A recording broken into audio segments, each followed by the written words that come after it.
वसुदेवसुतं देवं कंसचाणूरमर्दनं देवकी परमानन्दं कृष्णं वन्दे जगद्गुरुम्।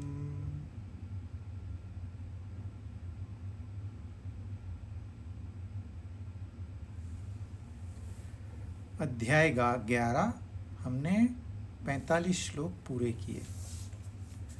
45वें श्लोक में अर्जुन ने कहा, मेरा मन भय से व्यथित हो रहा है,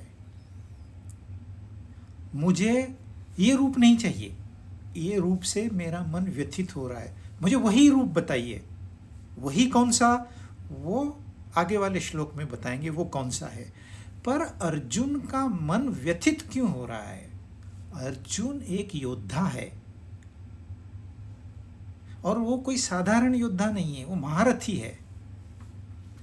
इस युद्ध की सारी जो नीति थी वो अर्जुन ने बनाई हुई थी। अर्जुन के पास दिव्य अस्त्र और शस्त्र थे। अर्जुन जब युद्ध में आया तो उसे पता है या तो मारना पड़ेगा या मरना पड़ेगा, तो उसका तो मृत्यु का भय निकल जाना चाहिए। ऊपर से उसको दिव्य दृष्टि प्राप्त है, फिर भी उसका मन व्याकुल हो रहा है भय से, वो भी। इसका कारण ये है, हम लोग सच्चाई देखना ही नहीं चाहते, सच्चाई सुनना ही नहीं चाहते। हमें सिर्फ काल्पनिक बातें अच्छी लगती है और ऐसे कुछ तो हो जाए, इसमें हमारा सारा समय व्यतीत हो रहा है। जो सच्चाई है वो कहीं और रह गई। हर इंसान को करीब करीब 35,000 दिन मिले हैं जीने के लिए। उसमें से एक दिन मृत्यु होती है। 35,000 दिन जीने के लिए 35,000 के मुकाबले सिर्फ एक दिन मृत्यु का है। लेकिन ये एक दिन 35,000 दिनों का मजा किड़किड़ा कर देता है। महात्मा लोग इस एक दिन को स्वीकार कर लेते हैं और सारे 35,000 दिन मजे में रहते हैं। अर्जुन और हम में कोई फर्क नहीं है। अर्जुन का सिर्फ मन व्यथित नहीं हो रहा है भय से, हमारा भी मन भय से व्यथित हो रहा है और हमें पता नहीं इसके बाहर कैसे निकले। गीता हमें बताती है इससे बाहर निकलने का मार्ग। एक ही मार्ग है, हजारों मील की दीवार है, उसमें एक ही दरवाजा है। आपको सही दरवाजे से बाहर निकलना है। बहुत बड़ी साधना नहीं है, बस वो दरवाजा कहां पर है वो पता होना चाहिए। तो अर्जुन का जो मन व्यथित हो रहा है, इसमें बहुत आश्चर्य वाली बात नहीं, यही तो हमारी भी कहानी है। अब उसे दिव्य दृष्टि प्राप्त हुई, उसे विश्व रूप देखने को मिला, कहता मुझे विश्व रूप नहीं चाहिए। हमें वो विश्व रूप नहीं दिखाई दिया है तो अच्छी बात है, क्योंकि अर्जुन ने देख के क्या हुआ, वो तो और प्रॉब्लम हो गई उसके लिए। कहा उसने ही था कि मुझे विश्व रूप दिखाइए, जिसके एक अंश में ये सारा ब्रह्मांड ऐसे देख नहीं सकता, ये इन आंखों से तो इम्पॉसिबल। हम भगवान की मूर्ति का दर्शन इन आंखों से अच्छे से नहीं कर सकते, तो वो कहाँ है? तो अच्छा है हमें वो प्राप्त नहीं है। हमें तो सर्व साधन सब गुड़ी गुड़ी होना चाहिए, अच्छी अच्छी बातें होनी चाहिए। वही अर्जुन कह रहा है, मुझे वो रूप बताइए। कौन सा? वो 46 श्लोक। किरीटिनं गदिनं चक्रहस्तम् इच्छामि त्वां द्रष्टुमहं तथैव तेनैव रूपेण चतुर्भुजेन सहस्रबाहो भव विश्वमूर्ते। मैं आपको वैसे ही देखना चाहता हूँ। कैसे? मुकुटधारी, गदाधारी, हाथ में चक्र हो, 4 बाहें हो, ऐसे मैं देखना चाहता हूँ। इसलिए हे विश्वमूर्ते, हे सहस्त्र बाहो, आप अभी 4 बाहों वाले हो जाइए। ये हजारों हाथ छोड़ दीजिए और 4 हाथ सिर पर रखिए। देखिए, भक्त कमांड करता है भगवान पे। वो रूप छोड़ दीजिए और मैं जो रूप चाहता हूं उसमें आइए। अब ये रूप अर्जुन को कहां से पता? जब भगवान ने कहा था पश्य में ऐश्वर्य, मेरा ऐश्वर्य देख तू, तब उसने विराट में देवताओं को देखा था, दैत्यों को देखा था, लोगों को भागते हुए देखता था, लोगों को मरते हुए देखा था। तो उसमें उसने ब्रह्मा विष्णु महेश को भी देख लिया था। हमने चैप्टर आए हैं हम इसी तरह से। तो वहां उसने जो देखा, यहां कह रहा है कि मुझे वही चतुर्भुज रूप दिखाओ। आपने देखा होगा 4 हाथों वाले विष्णु। हम फोटो देखते हैं, मूर्ति देखते हैं चतुर्भुज विष्णु की, बड़े भक्ति भाव से नमन करते हैं, पुष्प चढ़ाते हैं, जल चढ़ाएंगे तो जल चढ़ाएंगे, नारियल चढ़ाएंगे तो नारियल चढ़ाएंगे, कुछ ना कुछ चढ़ावा देते हैं, बड़े प्रसन्न होते हैं। क्या दर्शन किया भाई? हाँ, विष्णु की मैंने दर्शन किया। क्या दर्शन किया तूने? उनकी 4 बाहें देखी? हाँ देखी। क्या किसी को 4 बाहें होती है?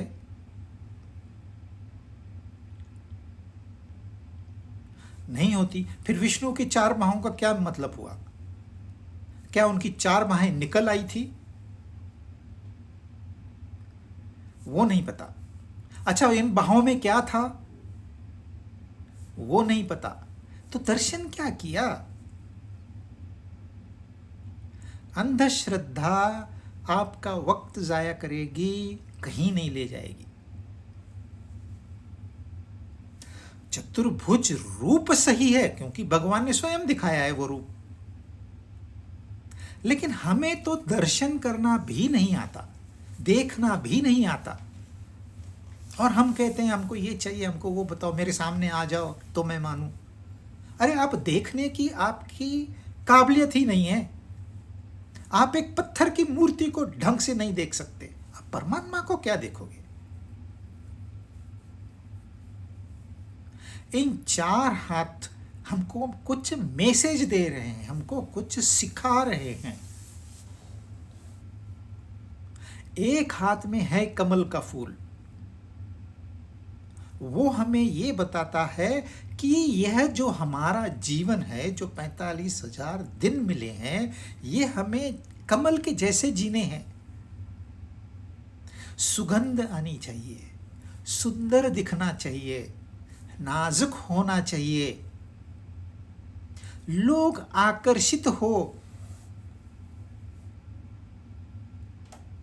ये तब पॉसिबल है जब हम ये समझेंगे कि कमल कीचड़ में उगता है, कीचड़ में रहता है, कीचड़ में मरता है, फिर भी पूरा जीवन कीचड़ से अलग रहता है। यह संसार कीचड़ के भांति है। यहां पैर फिसला, वहां पैर फिसला, यहां मां चोट लग गई, वहां चोट लग गई, आज ये दर्द हुआ, कल वो दुख आया, रोना रोना रोना। पर इसी कीचड़ में हमको पैदा होना है, इसी कीचड़ में जीवन बिताना है। लोग कहते हैं हम संसार छोड़ देंगे, इम्पॉसिबल। ये हिपोक्रेसी है। कोई संसार को नहीं त्याग सकता। आपको इसी संसार में रहना। कमल जैसे कीचड़ में रहता है, वो कहता है कि मैंने कीचड़ को त्याग दिया, नहीं, कीचड़ के सहारे तो वो खड़ा है। ऐसे ही यह संसार को उस तरह से नहीं त्यागना है जिस तरह से लोग समझते हैं। इस संसार से सिर्फ अलिप्त रहना है, एक साक्षी भाव से रहना है। जो भी कुछ घट रहा है वो उसने प्रोग्राम बनाया है, उसका विश्व है, शो चल रहा है, जैसे टेलीविजन शो चलता है, मैं देख रहा हूं। उदासीन स्थिति, उदासीन मतलब उदास होना नहीं, ऊपर ऊपर जाके बैठना। जैसे कमल कीचड़ के ऊपर जाके बैठता है, ऐसे ऊपर जाके बैठना इस संसार के और तमाशा देखना है। अच्छा, आप कमल से नहीं सीखोगे तो वो शंख बजाते हैं, और वो शंख का नाद हमारे अंदर आज भी बज रहा है। आपको प्रयोग करना है तो आप मन में गलत विचार लाइए, जानबूझकर लाइए, तुरंत दूसरा विचार आ जाएगा, नहीं ये गलत है। कहो मेरे को चोरी करनी है, तुरंत आवाज आएगा नहीं करनी चाहिए। आप उसको सुने या न सुने ये आपके ऊपर निर्भर है, आप उसके ऊपर अमल करें या न करें ये आपके ऊपर है, परंतु शंख जरूर बजेगा। उसके लिए ये कान काम के नहीं है, बाहर वाले, अंदर में अपने पास कान है, उनको सुनाई देता है। किसी गलत मार्ग पे आप जाते हो, तुरंत आपको आपके अंदर से एक शंख ध्वनि सुनाई देगी, नहीं ये मार्ग गलत है। और वो कोई बार बार नहीं कहेगी, एक बार कहेगी चुप, now it is your decision, क्योंकि उसके जो भी परिणाम होंगे, दुष्परिणाम होंगे, वो आपको भुगतने हैं। चोर कितना भी महान हो, वो कभी चैन से नहीं रह सकता। वो जानता है कि मुझे तकलीफ क्यों आ रही है, क्योंकि मेरा पास्ट गलत था। अब वो सुधरेगा नहीं सुधरेगा इसके ऊपर है, पर जब भी वो चोरी करने जाएगा तब तब उसे अंदर से यह ध्वनि सुनाई देगी। ये कोई काल्पनिक चित्र नहीं है चार भुजा वाले, ये हमको जीवन कैसे जीना है, what is art of living, ये सिखाता है। आप शंख ध्वनि नहीं सुनते, बहुत बिजी है, क्या करें, इतनी कामनाएं, ये करना है वो करना है, शंख ध्वनि सुनाई दे, फिर वो देंगे एक गदा।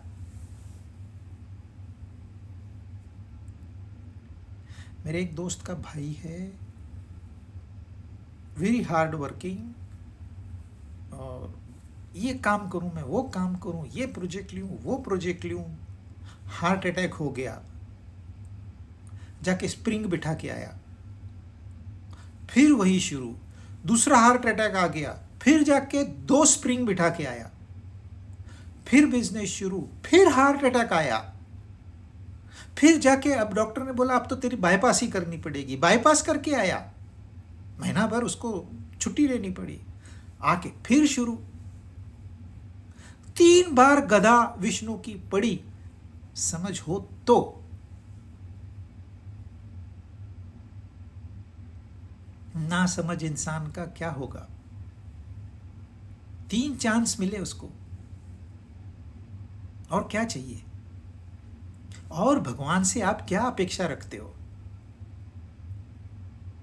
गदा खाने की आदत पड़ गई है, भगवान बोलते भाई कितनी बार तुझे गदा मारूं, मेरी गदा खराब होती है, मैं तुझे चक्कर में डाल देता हूं, करेक्ट, नेक्स्ट जन्म मिलेंगे बाद में।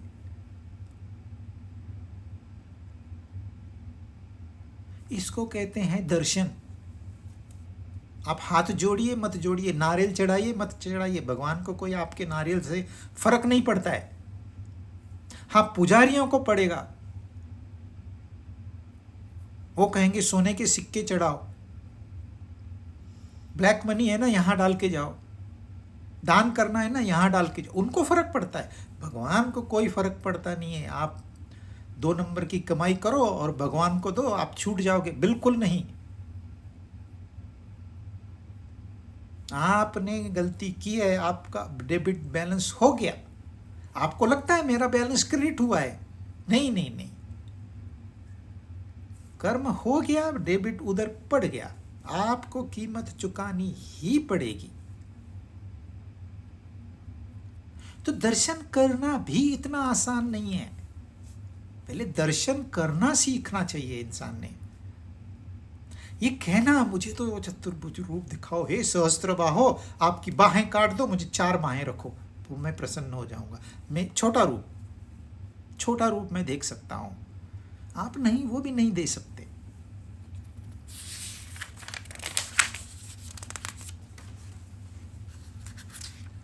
अब देखो, भक्त ने कहा है तो भगवान को मानना पड़ता है।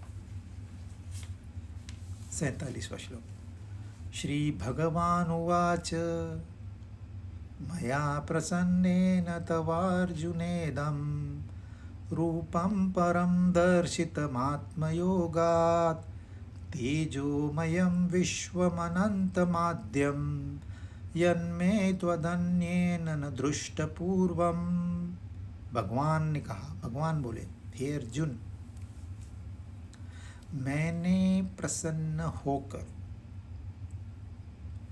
अपनी सामर्थ्य से, अपने योग से मेरा यह अत्यंत श्रेष्ठ तेज स्वरूप, सबका आदि और अनंत विश्व रूप तुझे दिखाया, जिसको तुम्हारे सिवा पहले किसी ने नहीं देखा है, बाद में भी नहीं देखा है ऐसे नहीं, और पहले भी नहीं देखा है ऐसे भी पूरा सत्य नहीं है। लेकिन वो कह रहे हैं जैसा मैंने तुझे दिखाया है ऐसा पहले किसी ने नहीं देखा। पहले भी देखा गया है, बाद में भी देखा गया है विश्व रूप, परंतु जैसे अर्जुन को दिखाया गया सत्य, वो नहीं किसी ने देखा है। क्योंकि जब भगवान कौरवों के दरबार में ये प्रस्ताव लेके गए थे कि युद्ध आप मत करिए, सिर्फ 5 गांव दे लीजिए पांडवों को, वो प्रसन्न हो जाएंगे, तब दुर्योधन ने कहा attack him, put him in behind bars, उसको जेल में डाल दो। किसको? कृष्ण को। कौन कह रहा है? दुर्योधन कह रहा है। अहंकार कह रहा है आत्मा को मार दो। आत्महनन। उस समय भगवान ने एक विराट रूप दिखाया था। वैसे ही जब माता यशोदा ने उसको कहा तू कचरा खा के आए, गंदगी खा के आए बाहर से, मुंह खोल, उसने जब मुंह खोला तो उसे विश्व रूप दिखाई दिया, पूरा ब्रह्मांड दिखाई दिया। परंतु यहां जो रूप दिखाया है वो उग्र रूप है, अति उग्र रूप है। इसका वर्णन तो उन्होंने शब्दों में वो भी बहुत कम श्लोकों में किया है। यदि उस समय वीडियो में बताते या लेजर शो में बताते तो शायद हम देख भी नहीं पाते। अर्जुन ने देखा, इसलिए अर्जुन का मन व्यथित हो गया। अर्जुन जैसा योद्धा यदि डर सकता है, हम क्या चीज हैं?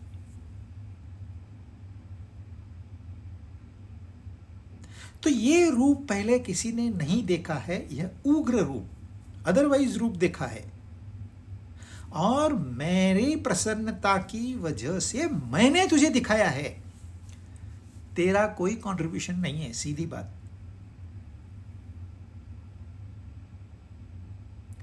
मैंने प्रसन्न होकर बताया है, इसका मतलब हम अगले श्लोक के साथ में जोड़ेंगे, वहां समझेंगे। और मेरी सामर्थ्य से, मेरे योग से, आजकल हम लेजर शो देखते हैं, बड़ी बड़ी आकृतियां बताते हैं वो आसमान में। जो बच्चे होते हैं उनको नहीं समझ में आता है ये लेजर शो है, उनको लगता है ये कोई चमत्कारी चीज है, और उनको कहा जाए ये विश्व रूप है तो वो मानने भी लगेंगे। क्यों? बच्चे इनोसेंट होते हैं, उनको कहते हैं पत्थर की मूर्ति के सामने सर टेक, वो टेकते हैं बेचारे। पूछते हैं मुझे तो भगवान दिखाई नहीं देता, यहां तो पत्थर की मूर्ति है। पर पिता कहता है नहीं, मेरे बाप ने ऐसे ही किया था, तू भी मैं तो तुझे ऐसे ही कराऊंगा। आंखें बंद करके चल रहे हैं हम। पर बच्चे इनोसेंट होते हैं, वो ऑब्जेक्शन भी रेज करते हैं पर बात भी मानते हैं।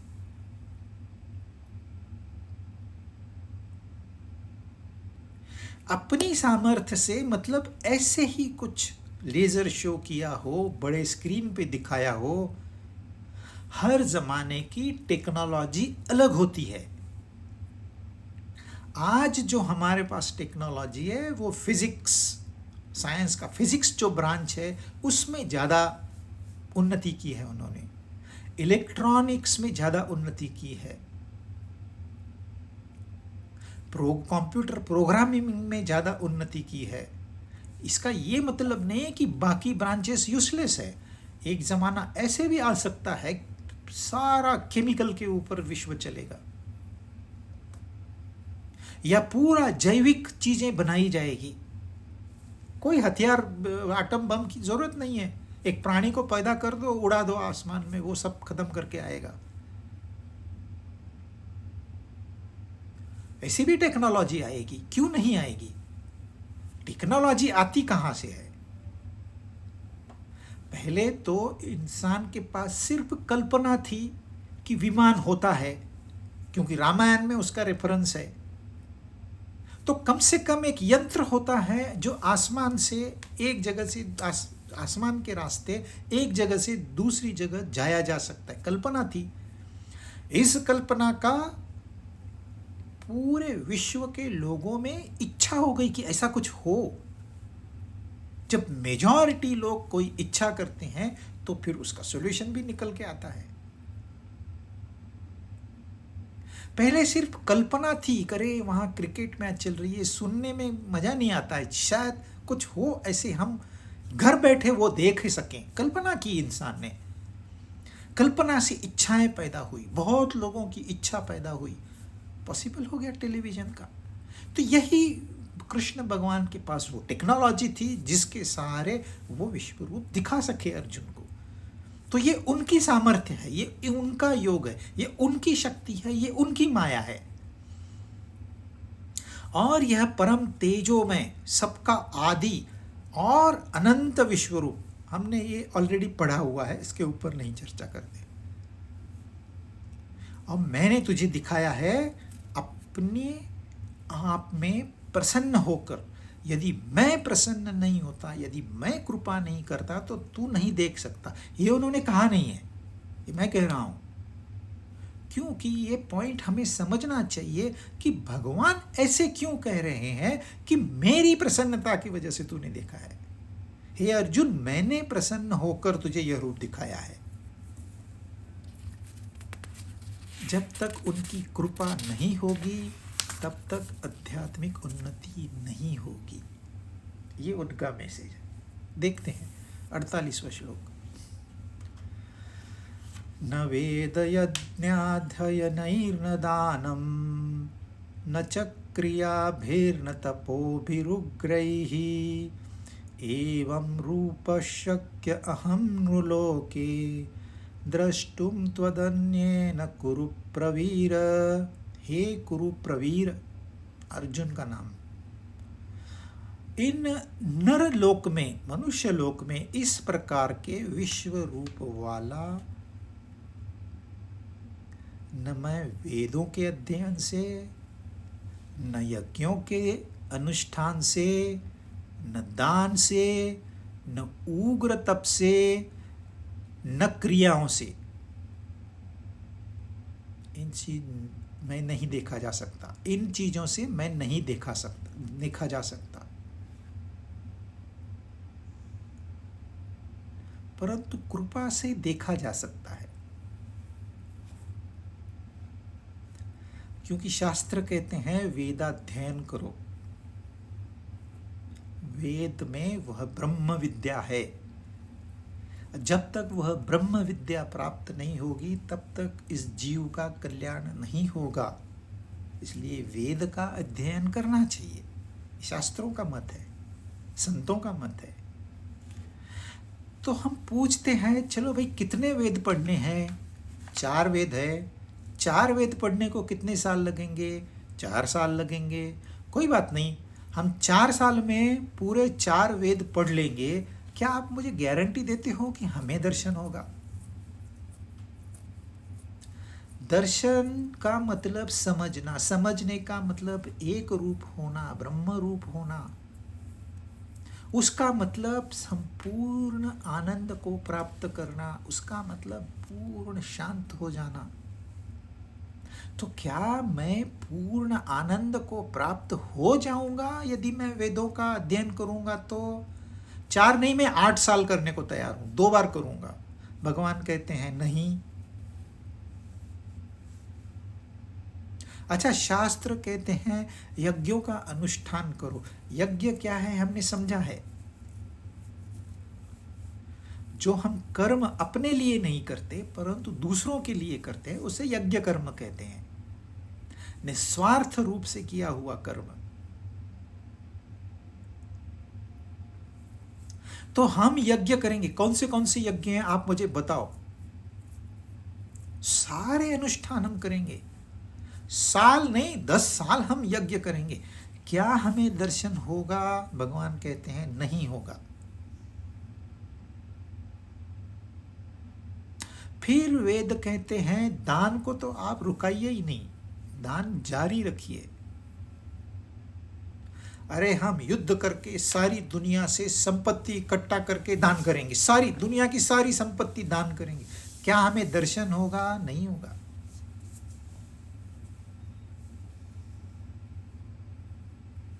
अच्छा, उग्र तप करेंगे कि किसी राक्षस ने 10,000 साल तप किया था, किसी ने 1000 साल तप किया था, हम उनके जैसा तप करेंगे, एक पैर पे खड़े रहेंगे, भोजन त्याग देंगे। क्या हमें दर्शन होगा? नहीं होगा। क्रियाकर्म जो भी आपने कहा है सब करेंगे, होगा? नहीं होगा। तो कृपा से होगा। तो इसका मतलब अब क्या करें हम? ये सारे वेद बाजू में छोड़ दे, यज्ञ छोड़ दे, दान छोड़ दे, कर्म छोड़ दे, सब छोड़ दे, तप छोड़ दें और उनकी कृपा का इंतजार करके सो जाए? नहीं, उससे भी नहीं होगा। आपको अपनी साधना करनी है, दैट्स ऑल। क्या होगा यह प्रश्न पूछने का अधिकार आपको नहीं है। आप वेदाध्ययन करो, आप यज्ञ करो, आप तप करो, दान करो, क्रिया करो, परंतु यह सवाल नहीं आना चाहिए कि इससे क्या होगा, मेरा क्या फायदा होगा। मोमेंट आपने पूछ लिया, सारा सत्यानाश किया कराए पे आपने पानी फेर दिया। यहां तो ध्यान नहीं कहा है उन्होंने, ध्यान तो और सूक्ष्म क्रिया है। आप 100 साल तक ध्यान करिए, बैठिए, मैं ध्यान करता हूं, सबको बताइए मैं ध्यान करता हूं, मुझे दर्शन होना चाहिए, नहीं होगा। 100 साल ध्यान करने से नहीं होगा, नहीं होगा। परंतु एक क्षण ध्यान करने से होगा, यदि उनकी कृपा हो तो। जब तक मैं ध्यान करता हूं तब तक मैंने उसके और मेरे बीच के अंदर ये मैं की दीवार खड़ी कर दी है। जब तक ये दीवार है, मैं और वो एक नहीं हो सकते। इसलिए दूसरे अध्याय में कहा था, तुझे कर्म करना है अर्जुन, फल की इच्छा नहीं, फल की इच्छा का त्याग करना है। वैसे ही यहां भी है, तू तेरा कर्म कर और छोड़ दे। हमारे ऊपर कितने कर्म है, हमारे आश्रम के अनुसार हमें कर्म करने हैं। मैं गृहस्थाश्रमी हूं तो मुझे गृहस्थाश्रम का धर्म निभाना है। मैं ब्रह्मचारी हूं तो मुझे ब्रह्मचर्य का धर्म निभाना है। मैं सन्यासी हूं तो मुझे सन्यास का धर्म निभाना है। होता क्या है, सन्यासी हो के सारा ध्यान गृहस्थ में रहता है, गृहस्थ का ध्यान ब्रह्मचारी में रहता है, ब्रह्मचारी का ध्यान और कहीं रहता है। कैसे होगा? हमको वर्णों के अनुसार कर्म मिले हैं। ब्राह्मण है तो ब्राह्मण ने गीता का अध्ययन करके लोगों को समझाना है। मुझे धन मिलेगा क्या, दक्षिणा मिलेगी क्या, गया काम से आपका। आपने अपना धर्म नहीं निभाया। क्षत्रिय है तो उसने अपनी जान की बाजी लगा देनी है अपने समाज के लिए, अपने देश के लिए। पूछना नहीं है मुझे क्या मिलेगा, पेंशन मिलेगा क्या। पर हमारा सारा ध्यान कहाँ जाता है? फ्रूट के ऊपर, कर्म फल के ऊपर। मुझे क्या मिलेगा, भगवत गीता सुनूंगा, मुझे क्या मिलेगा? कुछ नहीं मिलेगा। आप जो भी करते हैं उसे अर्पण कर दीजिए, दैट्स ऑल। इतना ही आपका कर्तव्य है। फल की चिंता उसको है, वो कृपा करेंगे, वो बंधन में आ जाएंगे, कृपा उनको करनी ही पड़ेगी।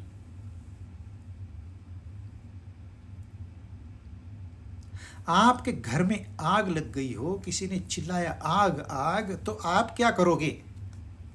सोचते बैठोगे, अरे आग क्यों लगी, कैसे बुझाए, सोचते हुए चलो मीटिंग करते हैं।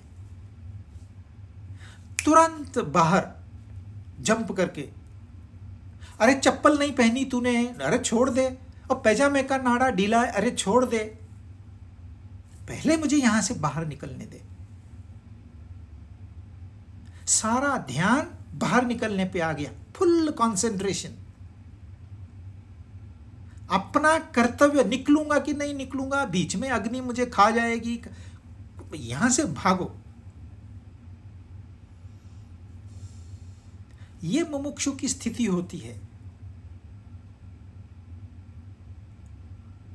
काम धंधा छोड़ के वो इसमें लग जाता है। ध्यान एक बार यहां आ गया, फिर उनकी जब कृपा होगी, फिर आपको चिंता करनी नहीं है।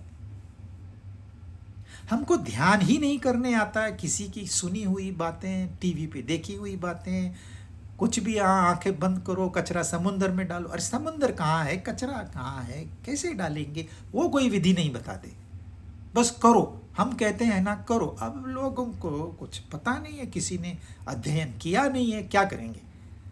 और सारा क्राउड वहां जा रहा है, लोग कहते हैं इनका जो होगा सो अपना होगा, चलो इधर ही। एक होता है, हर जनरेशन में एक होता है जो क्राउड से अलग खड़ा रहता है, जो उसके पीछे गया वो तर गया। तो फल पे ध्यान दिया।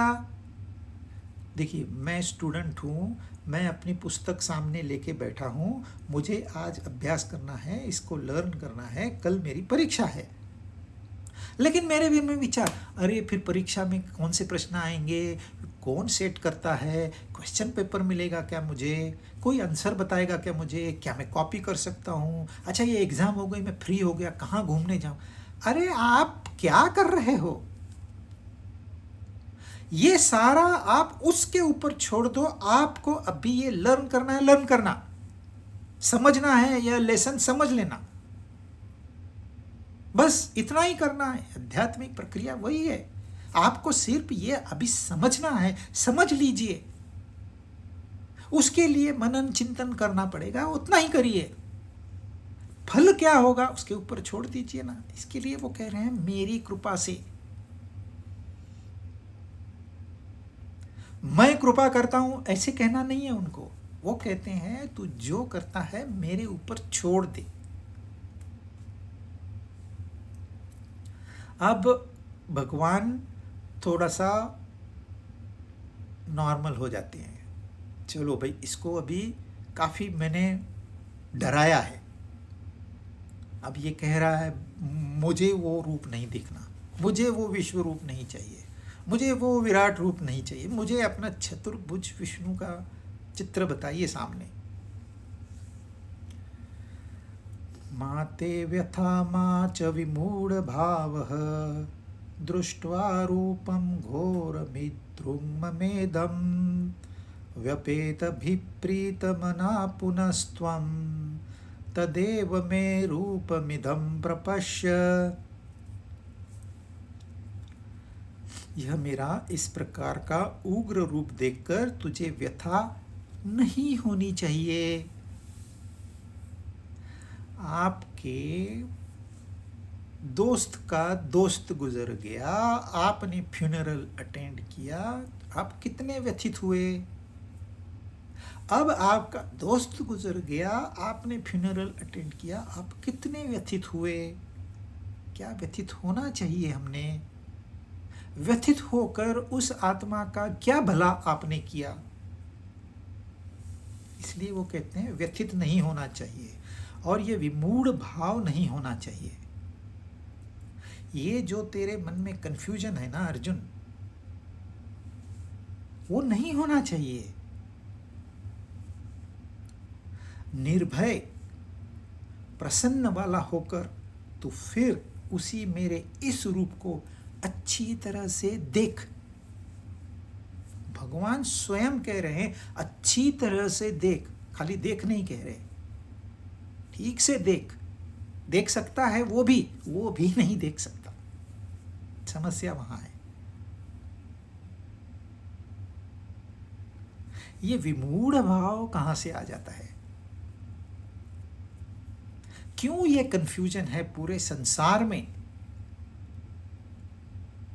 किसी को ये पता नहीं कि सच्चाई क्या है, कौन सा मार्ग हमने अपनाना चाहिए। छोटी छोटी बात हुई नहीं, युद्ध। इस धरती को 600 बार खत्म किया जा सकता है, इतने हथियार दुनिया में तैयार है। जितना खर्च हथियारों पे होता है उससे 1/4 यदि एजुकेशन पे किया जाए तो युद्ध की नौबत आएगी ही नहीं। परंतु विमूढ़ भाव, हमारा विश्वास ही नहीं है कि अच्छी शिक्षा हमें अच्छा इंसान बनाएगी। लोग कहते हैं अच्छा नहीं बनना बाबा इस संसार में, नहीं तो खा जाएंगे तुम्हें।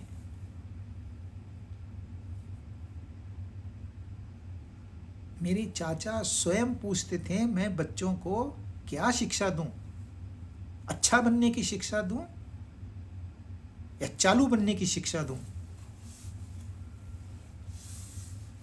उसके ही बेटे ने जवाब दिया उनको, आप हमें अच्छी शिक्षा दीजिए, बाकी हम पर छोड़ दीजिए, हम देख लेंगे। परंतु वो विमूढ़ भाव गया नहीं। अपने बेटे का सही आंसर सुनने की उनकी कैपेसिटी नहीं थी। कोई कितना भी समझा दे ये युद्ध करने वालों, वो समझने के मूड में है ही नहीं। बस मैं और मेरा, आंख पे पट्टी मान ली तो क्या होगा, विनाश निश्चित है। किसी युद्ध में किसने जीत हासिल की है? समाज को एटम बम मिल गया, समाज को नए नए प्लेन्स मिल गए, नई नई टेक्नोलॉजी मिल गई। किस लिए? मरने और मारने के लिए। उसमें से, उस क्राइसिस में से ऐसा कोई ज्ञान पैदा हुआ। ये महाभारत की विशेषता है, वो भी युद्ध भूमि है। कृष्ण भगवान ने ऐसे नहीं कि कौरवों को ही प्रस्ताव दिया, कृष्ण भगवान ने पांडवों को भी प्रस्ताव दिया, क्या इस युद्ध को हम टाल सकते हैं? और उसका जवाब भी दिया था, अगर टालना ही है तो हम भाग चलते हैं।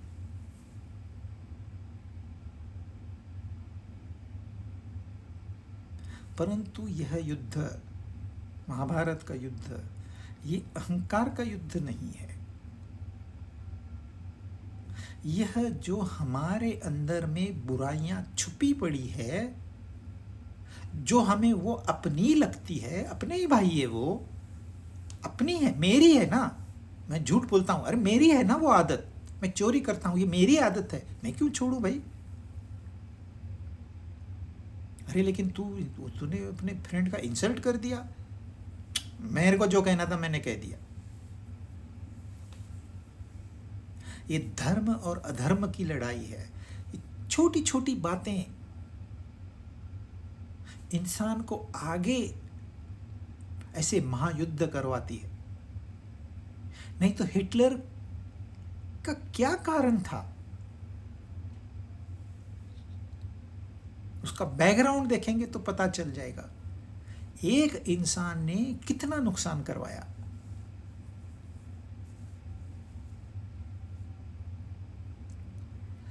यह रूप देखकर तुझे व्यथा नहीं होनी चाहिए। सच्चाई देखकर सच्चाई को स्वीकार करना हमने सीखना है,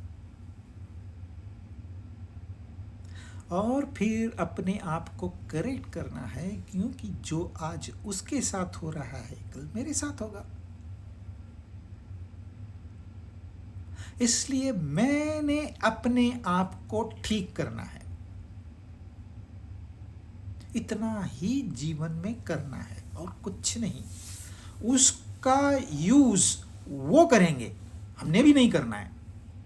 हमने अपने आप को स्वस्थ रखना है, हमने अपने अपना मन साफ रखना है, हमने अपना दिमाग तैयार रखना, इतना ही अपना काम है। फिर उससे क्या काम करवाना है वो देखेंगे, वो चिंता अपने को है ही नहीं। लेकिन मैं करूंगा, ये सारा समस्या है।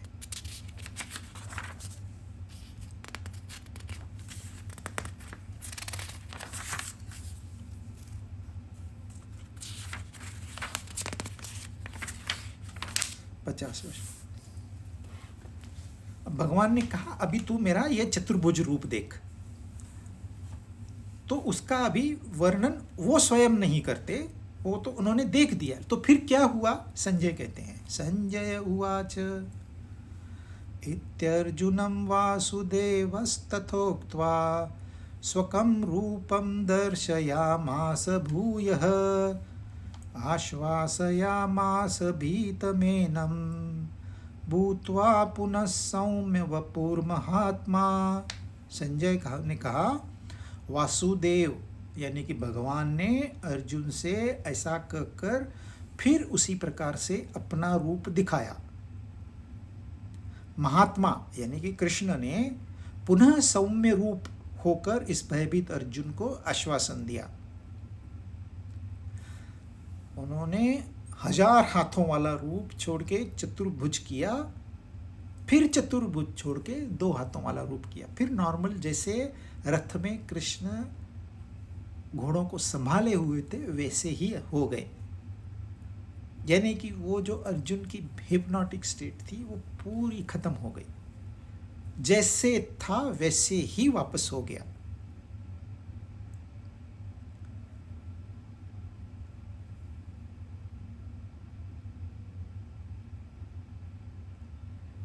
और फिर अर्जुन कहता है, अर्जुन उवाच दृष्ट्वा वेदं मानुषरूपं तव सौम्य जनार्दन इदानीमस्मि संवृत्त सचेता प्रकृतिं गतः।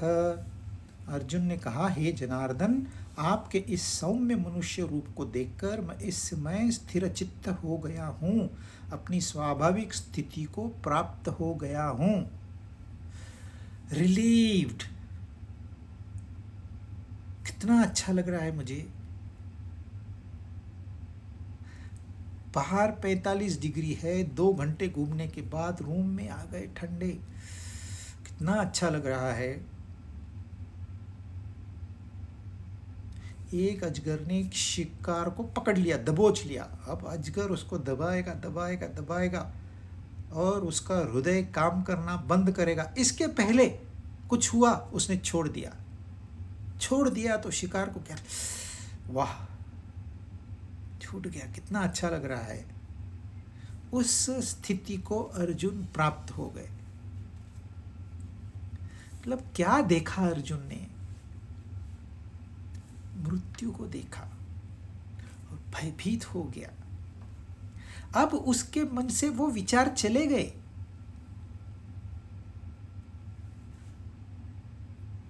जब भी मन व्यथित होता है ना, तो ऐसे ही कोई विचार आते हैं। किसी का मृत्यु देख लिया, कोई एक्सीडेंट देख लिया, अपना लॉस होते हुए देख लिया, घर में झगड़ा हो गया, एक दूसरे को नाराज किया, किसी का अपमान हो गया या किसी ने अपमान किया, मन व्यथित हो जाता है। मन में वही विचार आएंगे, वही विचार रिपीट। अभी कोई तो दूसरे विचार मन में डाल दीजिए, आपको उन विचारों से तुरंत रिलीफ मिल जाएगा। अर्जुन के विचार वहां थे, ये गया मुंह के अंदर, वो जल गया, इसका तो सर चूर चूर हो गया, ये तो दांतों में फंस गया।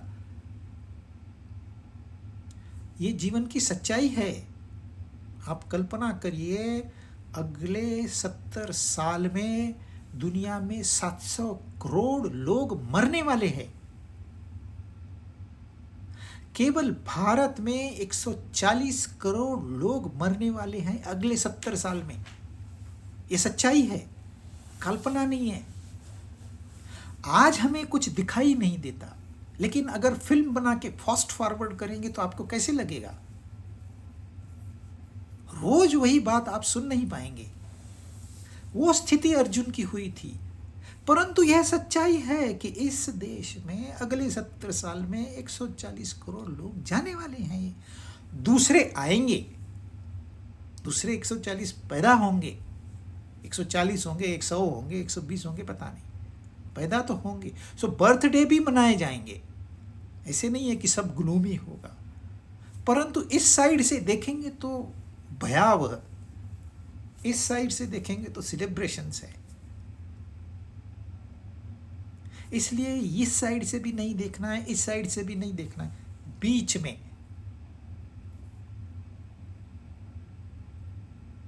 जैसे कृष्ण भगवान ने कौरव सेना पांडव सेना खड़ी है, रथ को बीच में खड़ा किया, दोनों के बीच में, सेनयो उभयो मध्य। अगर ये बीच वाला रास्ता है तो फिर किसी बात का हमको भय नहीं होगा, नहीं हम उछल कूद करेंगे। सामान्य जीवन। अब अर्जुन को एकदम लाइट सामान्य स्थिति में वो आ गया। क्या देखकर? मनुष्य रूप देखकर। अब मनुष्य रूप मतलब 2 हाथ वाला, 1000 हाथ वाला देखा, 4 हाथ वाला, अब 2 हाथ वाला। श्री भगवान उवाच सुदुर्दर्शमिदं रूपः दृष्ट्वानसि यन्मनः मम देवा अप्यस्य रूपस्य नित्यं दर्शनकांक्षिणः। श्री भगवान बोले, मेरा यह जो चतुर्भुज रूप, मेरा जो रूप तुमने देखा है, इसके दर्शन अत्यंत ही दुर्लभ है। देवता भी इस रूप को देखने के लिए नित्य लालायित रहते। कौन सा रूप?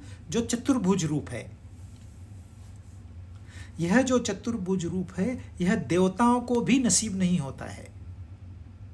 देवता कौन है? जो इस समाज के श्रेष्ठ गण है। इसके ऊपर हमने विचार किया हुआ है। जिन्होंने अभ्यास किया है, ग्रंथ पढ़े हैं, धन कमाया है, शांति कमाई है, ये देवता हैं। इन देवताओं को भी यह रूप नहीं दिखाई देता, चतुर्भुज रूप। परंतु तुझे प्राप्त हुआ है हे अर्जुन। जो समझेगा उसे प्राप्त हो गया, जो नहीं समझेगा उसे प्राप्त नहीं हुआ है। सिर्फ आपने पत्थर की मूर्ति देखी या कोई पेंटिंग देखी चतुर्भुज विष्णु सी, वो तो केवल फिजिकल एक्ट हो गया, आंखों का काम हो गया। क्या आपको समझ में आई बात? देवताओं को भी नहीं आई। कोई कोई भक्त को एक दिन में समझ आ जाती है, किसी को सालों वही दिखाओ तो उस बात समझ में नहीं आती। तो वो कह रहे हैं देवताओं को भी यह नहीं मिलता, यह दर्शन।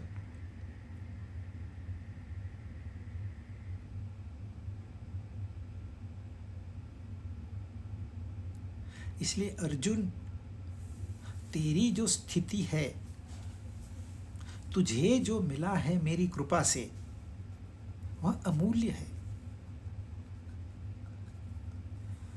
इस गीता का ज्ञान पहले तो अमूल्य है, इसलिए इसमें फीस नहीं ली जाती, क्योंकि आप फीस दोगे भी क्या दोगे, आपके पास देने लायक कुछ है ही नहीं, तो मांगने वाला क्या मांगेगा।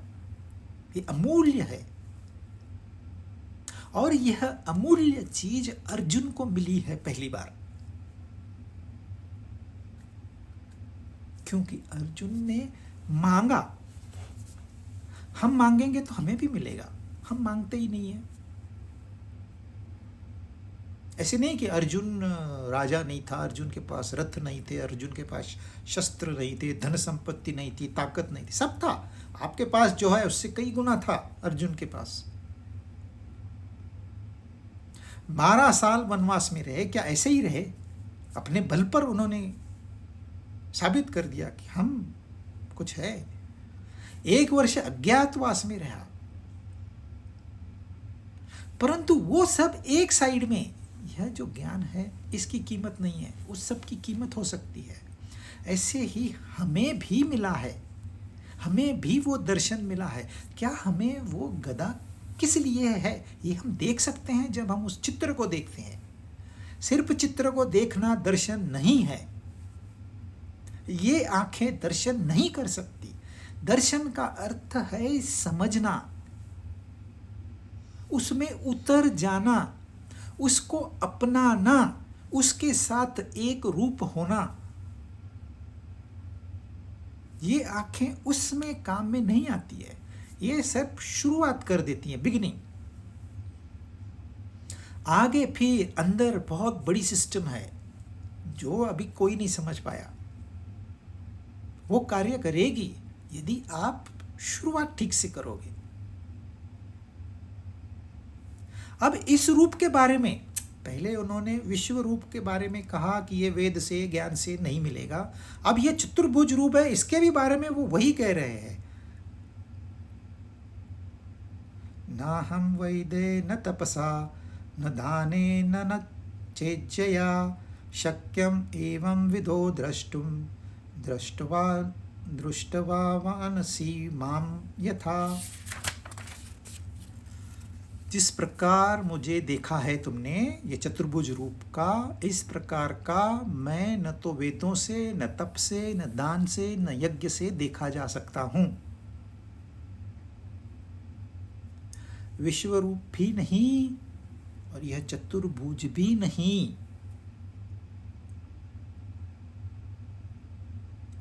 यह बात समझ लेनी चाहिए, क्योंकि ये 2 बार 2 रूपों के बारे में एक ही बात कर रहे हैं।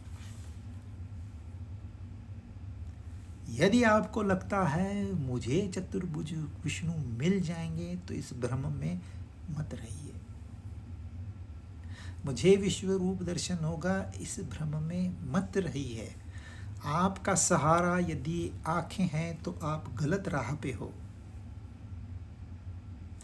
आप दिव्य दृष्टि डेवलप करिए तो यह चतुर्भुज रूप आपको दिखाई देगा, समझ में आएगा। नहीं तो ये सिर्फ चित्र है। हाँ, पेंटिंग बहुत अच्छी है, कौन कलाकार है, इसको बेचेंगे तो कितना पैसा मिलेगा, ये आप सोचते बैठिए। परंतु संदेश जो है वो आंतरिक जो चक्षु है उससे होगा, इन चर्म चक्षुओं से नहीं। इसलिए वेद पढ़ते वक्त मुझे क्या प्राप्त होगा ये नहीं देखना, तप करते वक्त मुझे क्या प्राप्त करना है इसके ऊपर अपना टाइम नहीं गलाना है। इस देश में दान की तो मजाक उड़ाई गई है।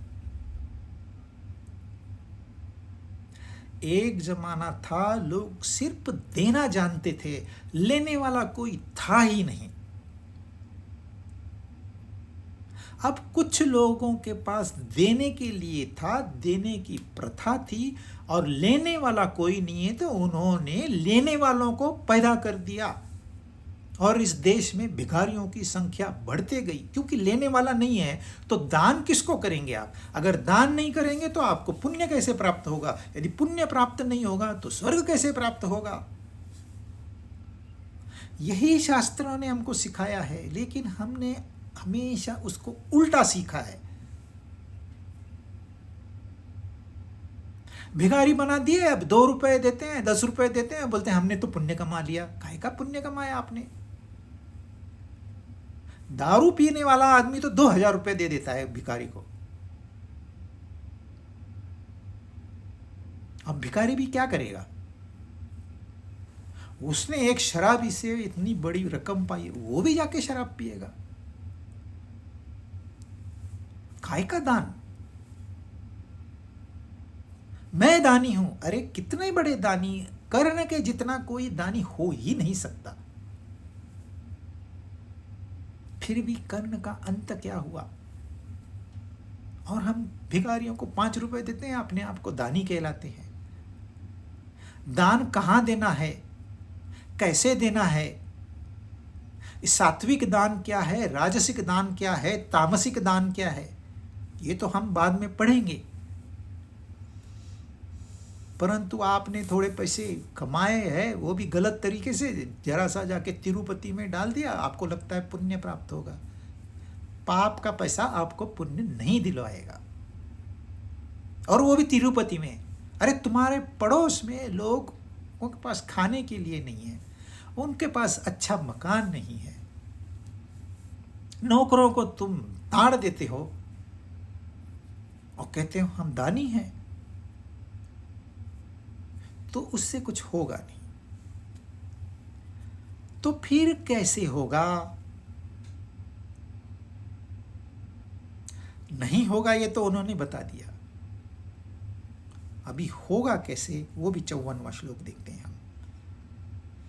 भक्त्या त्वनन्या शक्य अहमेवं विधोर्जुन ज्ञातुं द्रष्टुं च तत्त्वेन प्रवेष्टुं च परन्तप। हे परंतप, हे अर्जुन, इस प्रकार मैं अनन्य भक्ति से तत्व से जानने में और देखने में तथा प्रवेश करने में शक्य हूँ। यानी कि मुझे आप कैसे प्राप्त कर सकते हो? अनन्य भक्ति से, तत्व से जानकर। अनन्य भक्ति और तत्व से जानना है। भक्ति तो बहुत लोग करते हैं, आप कितनी भक्ति कर सकते हो? ध्रुव के जितनी कर सकते हैं, प्रहलाद के जितनी कर सकते हैं, विभीषण के जितनी कर सकते हैं। फिर भी इसको अनन्य भक्ति नहीं कहेंगे। ध्रुव ने 36,000 वर्ष राज्य किया। प्रहलाद नाम के राजा हुए दैत्यों में। कृष्ण भगवान कहते हैं दैत्यों में प्रहलाद मैं हूं।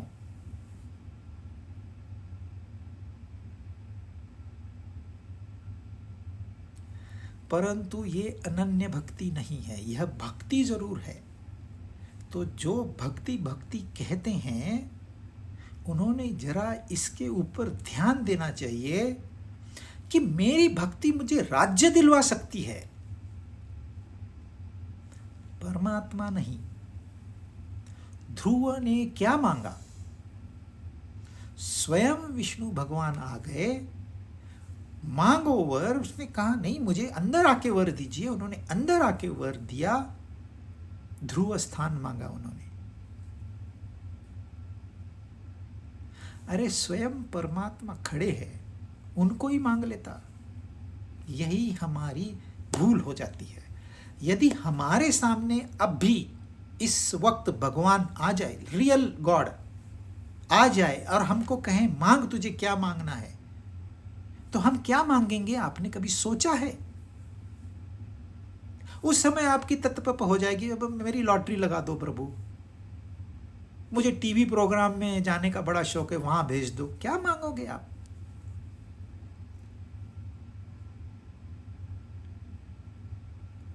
अनन्य भक्ति का कुछ खास अर्थ है।